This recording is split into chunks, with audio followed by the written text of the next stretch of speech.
Assalamualaikum warahmatullahi wabarakatuh.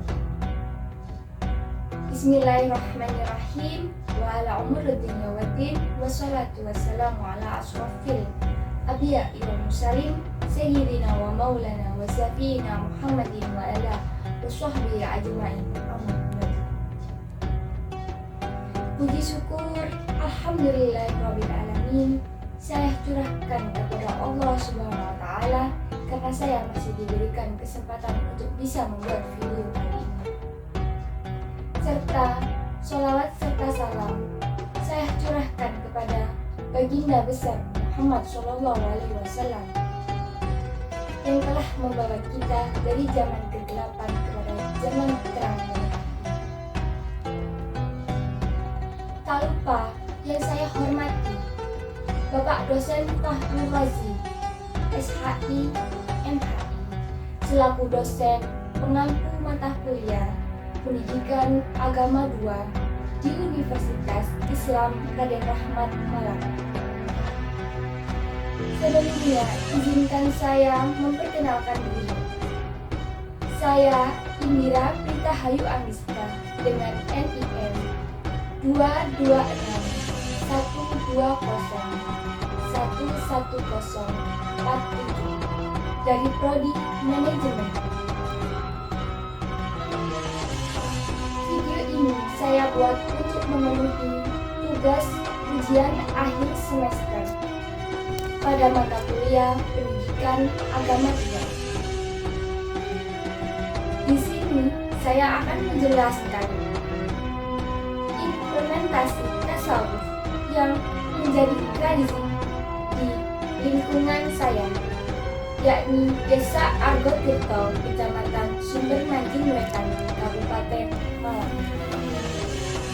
Sebelumnya, saya ingin menyampaikan sedikit pengantar tentang tasawuf.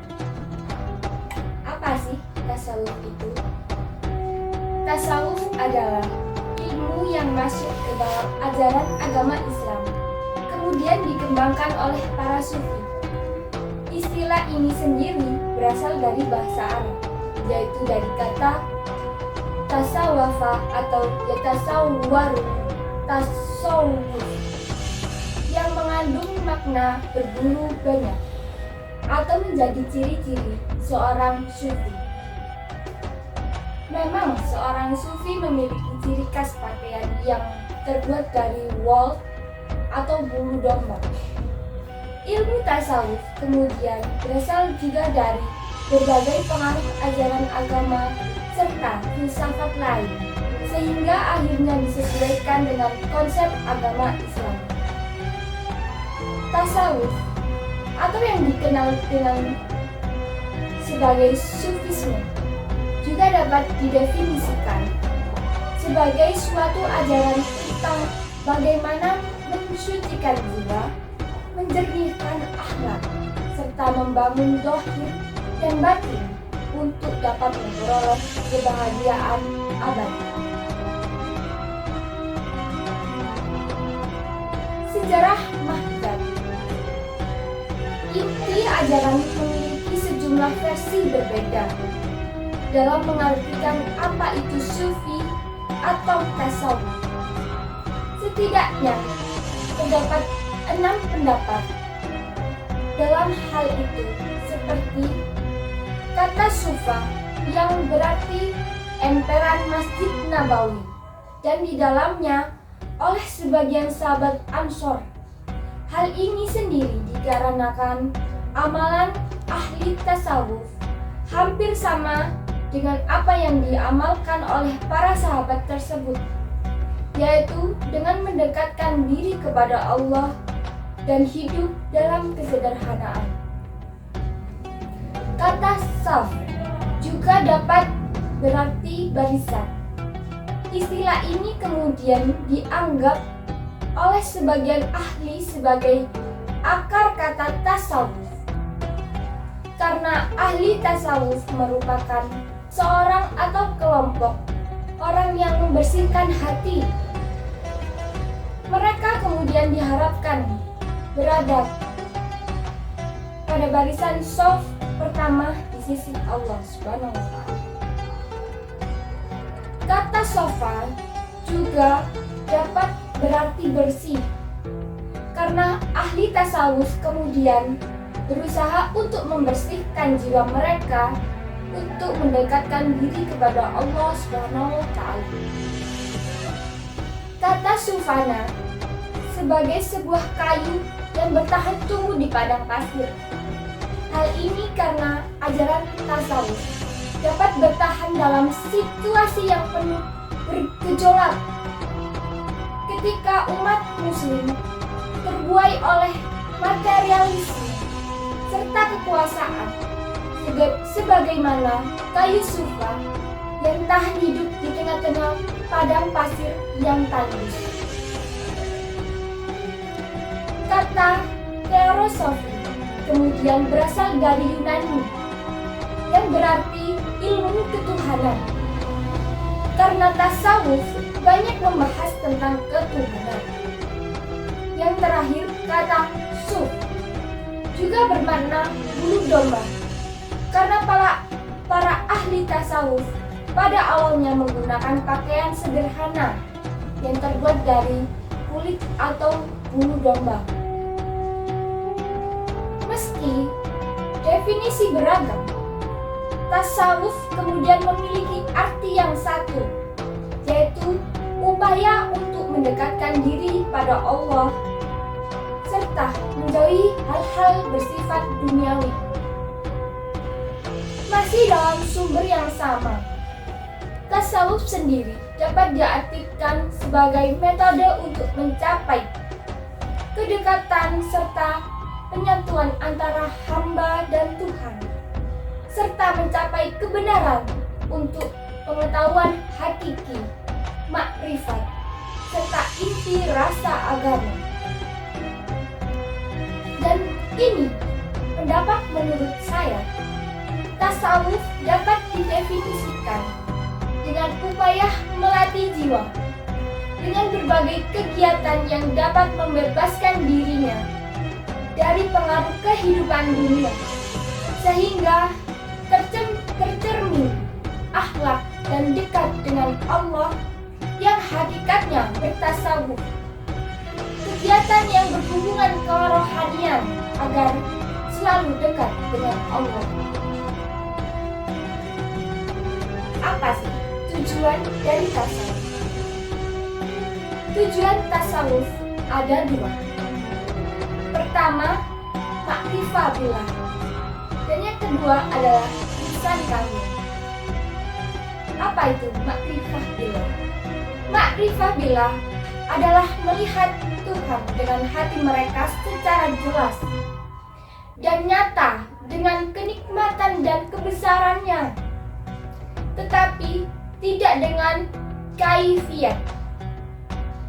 Dan ihsan kamil adalah manusia yang berjiwa sempurna, dekat dengan sisi Allah. Ia sudah dianggap layak untuk memberi petunjuk dan menyempurnakan hamba Allah. Ia kembali kepada Allah dan ilmunya dari Allah. Pasti kalian bertanya-tanya, bagaimana sih perkembangan sejarah tasawuf? Jadi, tasawuf ada pada zaman pra-kenabian atau sejak kelahiran Nabi sampai sebelum turunnya surat Al-Alaq, wahyu pertama di Gua Hira. Berlanjut pada zaman kenabian, yaitu zaman agama Islam yang turun di Arab, datang sebagai agama yang membawa hidayah bagi manusia. Setelah itu, zaman kenabian ada zaman kekhalifahan, dan dilanjutkan dengan zaman Hasan al-Bisri, yakni zaman ulama dan cendekiawan muslim yang hidup pada masa awal kekhalifahan Umayyah. Dan ada masa tabi'in dan dilanjutkan dengan masa sekarang. Dasar ilmu tasawuf sama seperti ajaran dalam agama Islam lainnya. Ilmu tasawuf kemudian dilarang menyimpang dari Al-Quran. Berikut ada dasar-dasar ilmu tasawuf, yakni Surat Al-Baqarah ayat 115 berbunyi, "Dan kepunyaan Allah lah dari timur dan barat, maka kemanapun kamu menghadap, maka disitulah wajah Allah. Sesungguhnya Allah adalah maha luas rahmatnya dan maha mengetahui." Dan ada juga surat Al-Baqarah ayat 186 yang berbunyi, "Dan jika hamba-hambaku bertanya kepadamu tentang aku, maka jawablah bahwasannya aku sangat dekat. Aku mengabulkan permohonan setiap orang berdoa jika dia memohon kepadaku. Maka hendaklah mereka kemudian memenuhi segala perintahku, serta hendaklah mereka beriman kepadaku, agar mereka kemudian selalu berada dalam kebenaran." Juga ada surat Qaf ayat 16 yang berbunyi, "Dan sesungguhnya kami telah menciptakan manusia serta mengetahui apa yang dibisikkan oleh hatinya. Dan kami menjadi lebih dekat kepadanya dibandingkan urat lehernya." Terakhir yakni surat Al-Kahfi ayat 65 yang berbunyi, "Lalu mereka akan bertemu dengan seorang hamba di antara hamba-hamba kami yang telah kami berikan kepadanya rahmat dari sisi kami, serta yang telah kami ajarkan kepadanya ilmu dari sisi kami." Pada masa sekarang, implementasi tasawuf apa yang masih menjadi tradisi? Jadi, di lingkungan saya di Desa Argotirto, Kecamatan Sumber Manjing Wetan, Kabupaten Malang, terjadi implementasi tasawuf sebagai tradisi. Yang pertama adalah tahlilan. Tahlil dilaksanakan oleh bapak-bapak dan pemuda yang bergender laki-laki. Kegiatan tahlilan rutin dilaksanakan pada hari Kamis atau malam Jumat.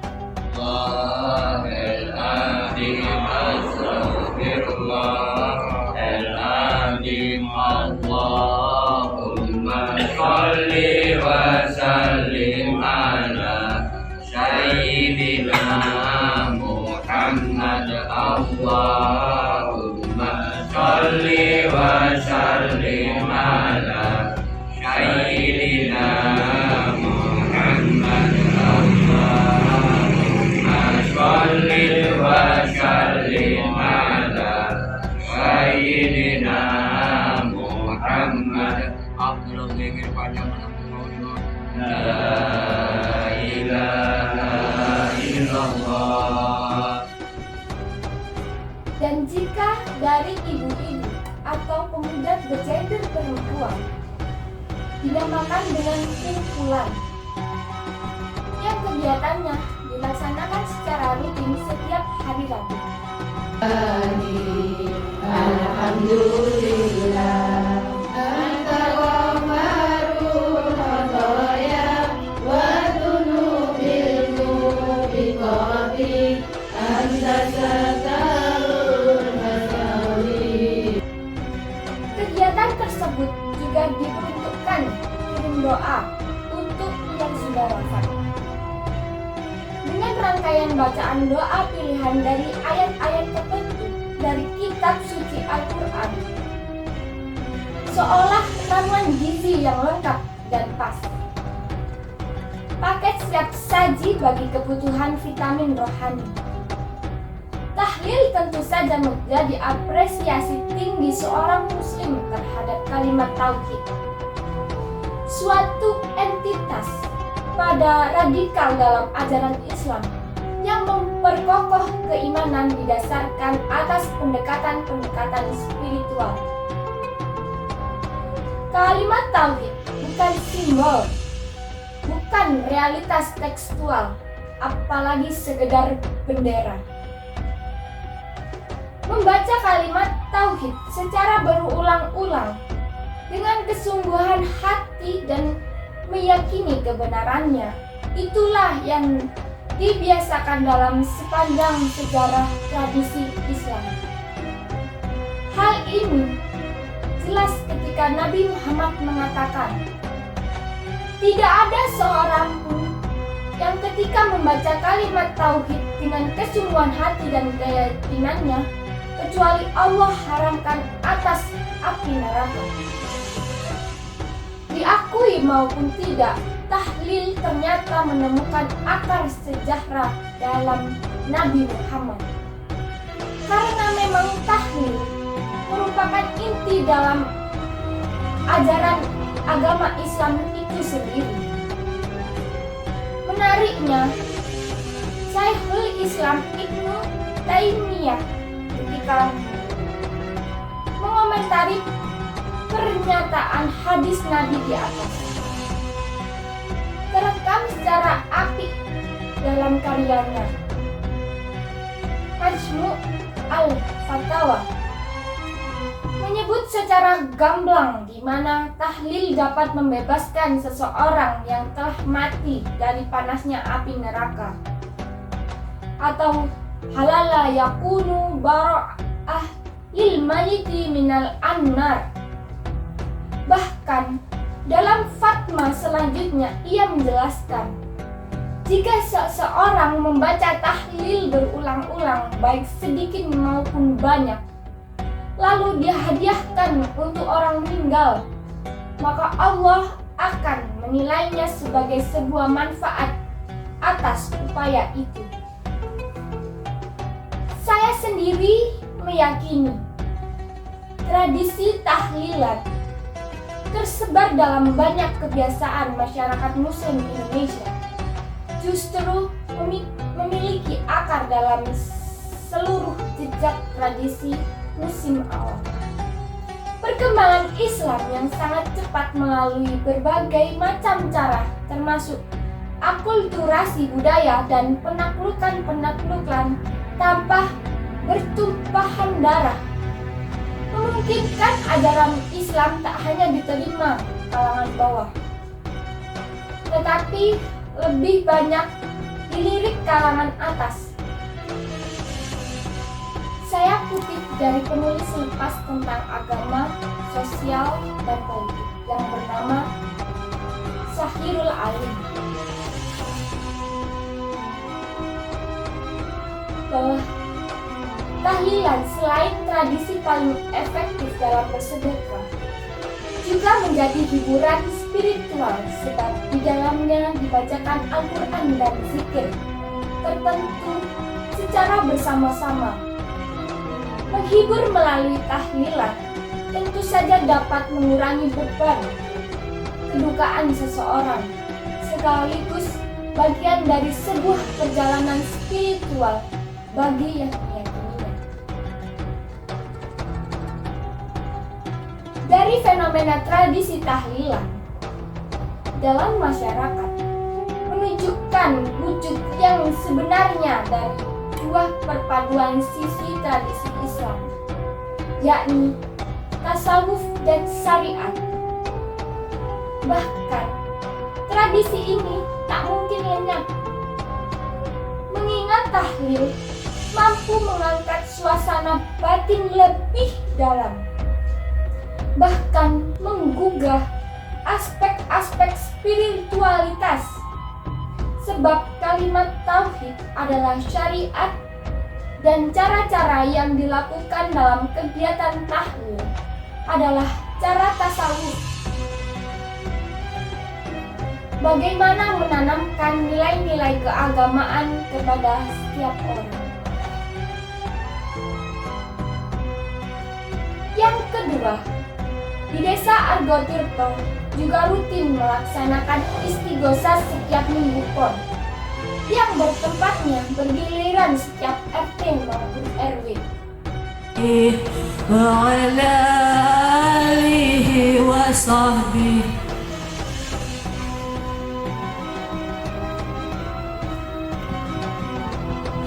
Ya Rabbi salli ala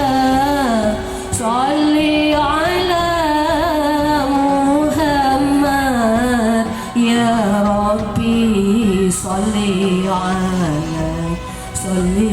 alaihi wasallim. Istighosah termasuk bentuk doa. Bacaan doa istighosah merupakan kumpulan doa, sholawat, wirid atau zikir, terutama istighfar, agar Allah berkenan mengabulkannya. Istighosah menjadi aktivitas dakwah dalam praktek tasawuf. Saya berpesan, tradisi yang berpaduan dengan ajaran tasawuf sangat perlu diistiqomahkan di kalangan masyarakat. Karena warisan yang dibutuhkan anak cucu kita nanti adalah hal-hal tersebut. Sesungguhnya Imam Al-Ghazali berkata, menuntut ilmu adalah takwa, menyampaikan ilmu adalah ibadah, mengulang ilmu adalah berzikir, mencari ilmu adalah jihad. Terima kasih telah menonton video ini. Semoga ada pesan yang bisa dipetik. Jangan lupa meninggalkan jejak kalian dengan cara like, komen, dan subscribe. Akhir kata, walahul muwafiq ila aqwamit thoriq. Wassalamualaikum warahmatullahi wabarakatuh.